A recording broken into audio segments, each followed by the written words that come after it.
তো স্টুডেন্টস আজকে অফিসার আসবে চেক করার জন্য। Okay sir. তো তোমাদের মধ্যে যে পড়াশোনা সবচেয়ে ভালো সে সামনে আসো। কি রে হৃদয়, তুই কেন? স্যার আমিও পড়াশোনায় ভালো। আচ্ছা বল হোয়াট মানে কি? গাধার মতো প্রশ্ন করলে উত্তর দিব কি? এইটাই পড়াশোনা করিস তাই না? যা পিছনে। এই জিদনি, অফিসার আসলে সুন্দর করে উত্তর দিস। আচ্ছা স্যার। তো students good morning. Good morning teacher. এই তুমি দাঁড়াও। নাম কি? জেদনি, ক্লাস 9 এ পড়ি। প্রিয় সাবজেক্ট? বাইগান।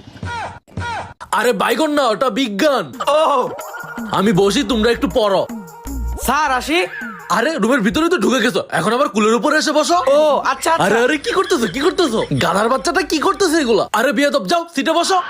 স্যার আপনি অনেক প্রশ্ন করেছেন, এখন আমি একটা প্রশ্ন করি। হ্যাঁ করো করো। স্যার আপনার মাথায় ক্যাপ কেন? আরে ক্যাপ এমনি, মানে তেমন কিছু না। কি মানে করছেন? দাঁড়ান আমি দেখতেছি। টাকলা স্যার, টাকলা স্যার। আমি এখান থেকে ভাগি।